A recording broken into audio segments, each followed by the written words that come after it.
அஸ்ஸலாமு அலைக்கும். எல்லோரும் நல்லா இருக்கிறீங்களா? அல்ஹம்துலில்லாஹ் நாங்களும் ரொம்ப நல்லா இருக்கிறோம்.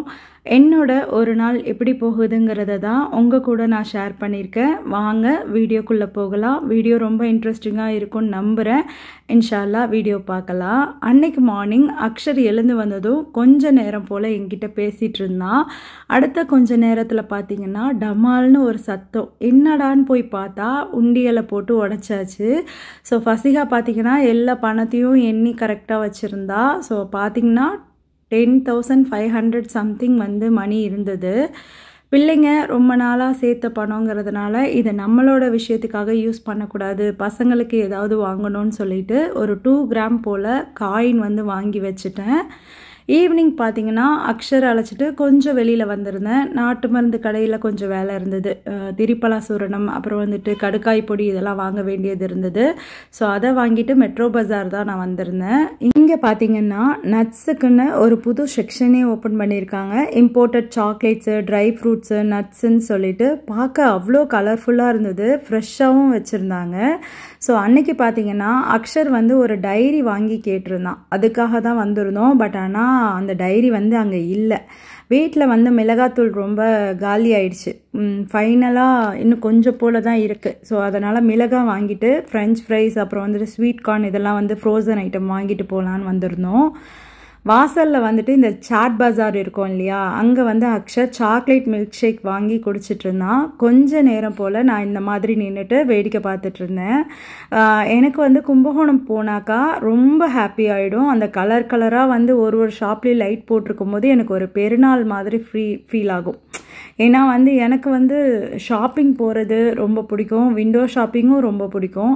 என்ன கொஞ்சம் நடக்கிற மாதிரி இருந்தால் மட்டும்தான் கஷ்டமாக இருக்குமே தவிர மற்ற டைம்லாம் வந்து நான் நல்லா வந்து ஜாலியாக என்ஜாய் பண்ணுவேன் ஷாப்பிங்னாலே. ஸோ வீட்டுக்கு வந்தாச்சு. வரும்போது வந்துட்டு தந்தூரி சிக்கன் பண்ணுறதுக்காக கொஞ்சம் சிக்கன் வந்து வாங்கிட்டு வந்திருந்தேன். மறுநாள் பண்ணிக்கலான்னு சொல்லிட்டு நல்லா வந்து வாஷ் பண்ணிவிட்டு அதோட பவுடர்ஸ், மசாலாஸ் எல்லாமே ஆட் பண்ணி நம்ம ஃப்ரீசரில் ஸ்டோர் பண்ணி வச்சிடலாம் அப்படின்னு சொல்லிட்டு அன்றைக்கி பார்த்தீங்கன்னா நான் தந்தூரி மசாலா வந்து எவரெஸ்ட்டோட பிராண்டில் தான் எடுத்திருந்தேன். ஸோ அது கூட இஞ்சி பூண்டு பேஸ்ட், அப்புறம் கேர்டு, அது கூட உப்பு, இது எல்லாமே ஆட் பண்ணிவிட்டு நல்லா வந்து பெரட்டி வச்சிடலாம் அப்படின்னு சொல்லி ஐடியா பண்ணியிருந்தேன். பார்த்தீங்கன்னா எனக்கு ஏதோ கலர் வந்து ரொம்ப டல்லாக இருக்கிற மாதிரி இருந்தது. லைக் கடையில் பார்த்தோன்னா நல்லா வந்து டார்க்காக ரெட் கலரில் இருக்கும். பட் ஆனால் அவங்க வந்து கலர்ஸ் யூஸ் பண்ணுவாங்க. நான் வந்து சில்லி பவுடர் வந்து ஆட் பண்ணிக்கிட்டேன். காஷ்மீர் சில்லி பவுடர் வந்து ஆட் பண்ணிக்கிட்டேன். அப்போ வந்து கலர் வந்து கொஞ்சம் நல்லா இருக்கும் அப்படிங்கிறதுக்காக. வீட்டில் தான் நம்ம செய்கிறோங்கிறதுனால கலர் பவுடர்ஸ்லாம் வந்து வேண்டாம் இல்லையா, அது வந்து அன்ஹெல்தி தான். அதனால் நான் இந்த மாதிரி பெரட்டி அதை வந்து ஒரு பாக்ஸில் வந்து ஸ்டோர் பண்ணி ஃப்ரீசரில் எடுத்து வச்சிடலான்னு சொல்லி ஐடியா பண்ணியிருந்தேன். இதை வந்து நம்ம நாளைக்கு பண்ணணும் அப்படின்னு சொன்னாக்கா ரொம்பவே சாஃப்டாக சூப்பராக இருக்கும். ஸோ ஏர் ஃப்ரையரில் பண்ணிக்கலான்னு சொல்லிட்டு தான் வந்து நான் இந்த மாதிரி பெரட்டி வச்சுட்டேன். நான் வந்து பண்ணும்போது கண்டிப்பாக உங்களுக்கு அடுத்த வீடியோ வந்து எடுத்து காட்டுறேன். ஸோ இதை எடுத்து வச்சுட்டு மீதி இந்த கேர்டை வந்து இந்த மாதிரி கிளாஸ் பாட்டிலில் வந்து நான் ஸ்டோர் பண்ணிக்கிட்டேன். கிளாஸ் பாட்டிலுங்கும் போது நமக்கு க்ளீன் பண்ணுறது ரொம்பவே ஈஸியாக இருக்கும். எங்கள் வீட்டில் பார்த்திங்கன்னா நிறைய ஐட்டம் வந்து நான் கிளாஸில் தான் யூஸ் பண்ணுவேன். பட் எங்கள் அம்மா, என் மாமியார்லாம் வந்தாங்கன்னா ரொம்பவே பயப்படுவாங்க, கீழே விழுந்து உடஞ்சிரும் அப்படின்னு சொல்லிட்டு. எதுக்கு எடுத்தாலும் வந்து என்னை கூப்பிட்டுட்டே இருப்பாங்க, இங்கே வா வந்து இதை எடுத்துக்கொடு அப்படின்னு சொல்லிட்டு. ஸோ அவங்களுக்கு வந்து இன்னும் அது பழகலை. நானுமே ரொம்ப நாள் வந்து இந்த சில்வர் பாக்ஸஸில் தான் வச்சுருந்தேன். ஒரு தடவை வந்து யூடியூப்பில் நான் வந்து ஏதோ வீடியோஸ் பார்க்கும்போது தான் வந்து இந்த கிளாஸ் ஐட்டம்ஸ் யூஸ் பண்ணும்போது நமக்கு வந்து இந்த பொறுமை வந்து ஜாஸ்தி ஆகும்னு சொல்லிட்டு பார்த்துருந்தேன். அது வந்து யதார்த்தமாக நான் ஸ்டார்ட் பண்ணேன். சரி அப்படி தானா அப்படின்னு சொல்லிட்டு. இப்போ வந்து எனக்கு சில்வர் வந்து மேக்ஸிமம் பிடிக்கவே மாட்டேங்குது. கிளாஸாக இருந்தால் கூட லைக் பண்ணி உடனே வாங்கிடுறேன்.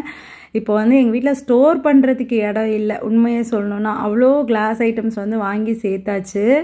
இன்றைக்கி பார்த்தீங்கன்னா நைட் டின்னருக்கு சப்பாத்தி செய்யலான்னு சொல்லிட்டு அதுக்கு ஒரு சிக்கன் கிரேவியும் செய்யலான்னு 1/2 kg போல் தனியாகவும் நான் சிக்கன் வந்து வாங்கிட்டு வந்திருந்தேன்.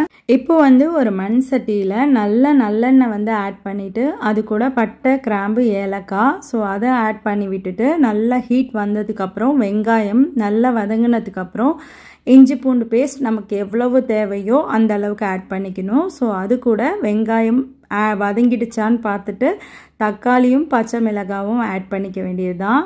ஸோ வந்து நல்லா வதங்க விடணும். மண் சட்டி பார்த்திங்கன்னா ஸ்டார்டிங் வந்து ஹீட் வராத மாதிரி தான் இருக்கும். பட் அதுக்கப்புறம் ஹீட் வந்துடுச்சு அப்படின்னா நம்ம ஆஃப் பண்ணாலும், அதாவது ஃப்ளேம் கம்மி பண்ணாலும் அடுப்பை அடக்குனாலுமே அந்த ஹீட் வந்து இருந்துகிட்டே இருக்கும். ஒரு 10 நிமிஷம் வந்து அந்த கிரேவி வந்து கொதிச்சிட்டே தான் இருந்தது எனக்கு.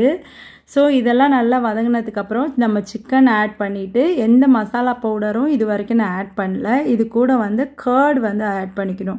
நல்ல திக்கான கர்டு இருக்கும்போது ரொம்பவே டேஸ்ட்டு சூப்பராக இருக்கும். அப்படியே க்ரீமியாக இருக்கிற மாதிரி இருக்கும் அந்த ரெசிபியே. ஸோ அதனால் வந்து நல்ல திக்கான கர்டு இருக்கிற மாதிரி பார்த்துக்கோங்க. ஸோ இதை வந்து நல்லா இந்த மாதிரி தண்ணி விட்டதுக்கப்புறம் அதுக்கு வந்து நான் சொன்னேன் இல்லையா, அந்த செட்டிநாடு மசாலா, அது வந்து வேறு ஒன்றும் இல்லை, மல்லி, மிளகாய், அதுக்கப்புறம் வந்துட்டு மிளகு, ஜீரகம், இந்த மாதிரிலாம் வந்து வச்சு நல்லா வறுத்து விட்டு அரைக்கிறது தான். இது கூட வந்து 1 ஸ்பூன் போல் மிளகு பவுடரும் நான் ஆட் பண்ணிக்கிட்டேன். ஸோ அப்புறம் வந்துட்டு கலருக்காக காஷ்மீர் சில்லி பவுடர். இது எல்லா ரெசிபிக்கும் நான் ஆட் பண்ணுவேன்னா கிடையாது. உண்மையை சொல்லணுன்னா இன்றைக்கி வீடியோ எடுக்கிறதுனால கொஞ்சம் கலர் நல்லா தெரியணும் அப்படிங்கிறதுக்காக தான் நான் ஆட் பண்ணுறேன். வீட்டில் வந்து நம்ம நார்மலாக ஃபுட் செய்யும் போது நம்ம வீட்டு மிளகாய் பொடி தான் வந்து ஆட் பண்ணிக்குவேன். இது பார்த்திங்கன்னா அவ்வளோ கலர்ஃபுல்லாக அவ்வளோ டேஸ்ட்டாக இருக்கும். இது கூட நான் வந்து தேங்காவோ இல்லை வேறு எந்த பேஸ்ட்டும் ஆட் பண்ணல, இஞ்சி பூண்டு பேஸ்ட் மட்டும்தான். இது வந்து நல்லா கொதிக்கட்டும். ஸோ இப்போ பார்த்தீங்கன்னா நைட் டின்னருக்கு வந்து சப்பாத்தி தான் வந்து செய்யலான்னு எடுத்திருந்தேன். இந்த ஃபார்ச்சூன் வந்து கோதுமை மாவு வந்து வந்திருந்தது. இது பார்த்தீங்கன்னா 1 kg வாங்கினா 1 kg ஃப்ரீங்கிற மாதிரி 94 என்னவோ அந்த ரேட் கொடுத்து நான் வாங்கியிருந்தேன். ஒரு டவுட்டோடு தான் வாங்கினேன். ஏன்னா நான் வந்து ஆசீர்வாத் ஆட்டா தான் வந்து யூஸ் பண்ணுவேன். பட் ஆனால் உண்மையாகவே நல்லா இருக்குது. நான் வந்து சப்பாத்தி மாவுக்கு மேக்ஸிமம் பாலும் அதுக்கப்புறம் வந்து சுடு தண்ணியும் ஊற்றி தான் வந்து பெசரி வைப்பேன். அப்போது வந்து சப்பாத்தி செம்ம சாஃப்டாக வரும். ட்ரை பண்ணி பாருங்கள். நம்ம ஒரு விரலால் பிச்சா கூட பிக்க முடியும், அவ்வளோ சாஃப்டாக இருக்கும். ஸோ கிரேவியும் பார்த்தீங்கன்னா நல்லா கொதிச்சு சூப்பராக வந்துருச்சு. இறக்க போகிற நேரத்தில் இந்த வெந்தய இலை இருக்கும் இல்லையா, கஸ்தூரி மெட்டி சொல்லுவாங்க இல்லையா, அது வந்து நல்லா கையில் கசக்கி இது கூட ஆட் பண்ணிக்கிட்டோன்னா நல்ல ஒரு ஸ்மெல் இருக்கும், செம்ம டேஸ்ட்டாக இருக்கும். இன்ஷால்லா ட்ரை பண்ணி பாருங்கள். ஸோ சப்பாத்தியும் வந்து நான் செய்ய ஆரம்பிச்சிட்டேன். ஆக்சுவலாக என்னன்னா, நமக்கு வந்து சளி பிடிச்சிச்சு, ஜுரம் வந்துச்சுன்னா கஞ்சி குடிக்கணும், கஷாயம் குடிக்கணும் அப்படின்னு சொல்லுவாங்க. பட் ஆனால் எங்கள் வீட்டில் அப்படியே டிஃப்ரெண்ட்டு. சளி பிடிச்சிச்சின்னா தான் வாய் வந்து ஒரு மாதிரி கசப்பாக இருக்குது, நல்லா இல்லாத மாதிரி இருக்குது. ஸோ எனக்கு வந்து நல்லா டேஸ்ட்டாக பண்ணி கொடுன்னு என் ஹஸ்பண்ட் சொல்லுவாங்க. ஸோ அந்த மாதிரி தான் அன்றைக்கும் நடந்தது. ஸோ எல்லாத்தையும் சாப்பிட்டதுக்கப்புறம் பார்த்தீங்கன்னா மஞ்சள் பால் வந்து போட்டுட்டு இருந்தேன். பனக்கற்கண்டு இருக்குது இல்லையா, அதை ஆட் பண்ணி அப்புறம் மஞ்சள் தூளும் மிளகுத்தூளும் ஆட் பண்ணி தான் வந்து இந்த பால் வந்து போடுவேன். ரொம்ப நல்லாயிருக்கும். சளிக்கு நல்லா தொண்டைக்கு இதமாக இருக்கும். பட் ஆனால் ரொம்பவும் டெய்லி கொடுக்கக்கூடாது. வாரத்தில் 2 அல்லது 3 தடவை கொடுக்கலாம். மீதி இருந்த பாலை வந்து எடுத்து இந்த மாதிரி கிளாஸ் பாட்டிலில் ஸ்டோர் பண்ணி ஃப்ரிட்ஜில் வந்து எடுத்து வச்சிட்டோன்னா மறுநாள் காலையில் யூஸ் பண்ணிக்கலாம். சமயத்தில் பார்த்திங்கன்னா இந்த மாதிரி பால் வந்து என்ன தான் காய்ச்சி நம்ம வெளியில் வச்சாலும் காலையில் வந்து காய்ச்சும் போது திரஞ்சு போயிடுது. அதனால் வந்து நான் வந்து ஃப்ரிட்ஜில் வந்து ஸ்டோர் பண்ணிடுவேன். அப்போது வந்து மறுநாள் காலையில் கொஞ்சம் ஃப்ரெஷ்ஷாகவே இருக்கும் பால். ஸோ அதனால் நான் இப்படி தான் வந்து ஃபாலோ பண்ணிக்குவேன். என்னோட வீடியோஸ் உங்களுக்கு பிடிச்சிருந்ததுன்னா என்னோட சேனல் வந்துட்டு ப்ளீஸ் சப்ஸ்கிரைப் பண்ணிவிட்டு பாருங்கள். அது எனக்கு ரொம்பவே வந்து மோட்டிவேஷனாகவும் இருக்கும், ஹெல்ப்ஃபுல்லாகவும் இருக்கும். அடுத்தடுத்து என்ன மாதிரி வீடியோஸ் கொடுக்கலாம், என்ன மாதிரி கண்டென்ட் கொண்டு வரலான்னு எனக்கு ஒரு ஐடியாவும் சொல்லுங்கள் இன்ஷா அல்லாஹ். ஸோ அப்போ வந்து எனக்கு ஒரு ஐடியா கிடைக்கும். உங்களோட விருப்பங்களும் என்னங்கிறது எனக்கு கண்டிப்பாக தெரிய வரும் இன்ஷா அல்லாஹ். ஸோ இப்போ பார்த்தீங்கன்னா பால் வந்து ரெடி ஆகிடுச்சு. இதை வந்து நல்லா ஃபில்டர் பண்ணிட்டோன்னு சொன்னாக்கா அதில் அந்த மிளகோட திப்பியாக இருக்கும் இல்லையா, ஸோ அது வந்து வாயில் தட்டுப்படாமல் இருக்கும். ஸோ அதனால் மேக்ஸிமம் வந்து நான் இந்த மாதிரி ஃபில்டர் பண்ணிவிடுவேன். ஆல்மோஸ்ட் வந்து வீடியோஸோட எண்டுக்கு வந்தாச்சு. ஸோ பார்த்தீங்கன்னா இந்த பால் வந்து நான் ஃபில்டர் பண்ணேன் இல்லையா, அதோட கரை வந்து அப்படியே அந்தானலாம் சொட்டி எப்படி இருக்கு பாருங்கள். பட் ஆனால் ஒரு வைப் பண்ணிட்டோன்னா அப்படியே பளிச்சுன்னு ஆகிடும். ஸோ அந்த ஒன்று தான் இந்த டைலில் வந்து எனக்கு ரொம்ப பிடிச்சது. ஸோ எல்லா வேலையும் முடிச்சாச்சு, சிம்னி ஆஃப் பண்ணியாச்சு, கிச்சனை விட்டு கிளம்ப வேண்டியதான். ஆல்மோஸ்ட் கிச்சனை வந்து ஃபுல்லாக க்ளீன் பண்ணிட்டேன். பார்த்தீங்கனாலே நல்லா நீட்டாக இருக்கும். இந்த மாதிரி க்ளீன் பண்ணிட்டு போகும்போது மறுநாள் நமக்கு ரொம்ப ஈஸியாக இருக்கும். இன்னொரு vlogல பார்க்கலாமா? அஸ்ஸலாமு அலைக்கும்.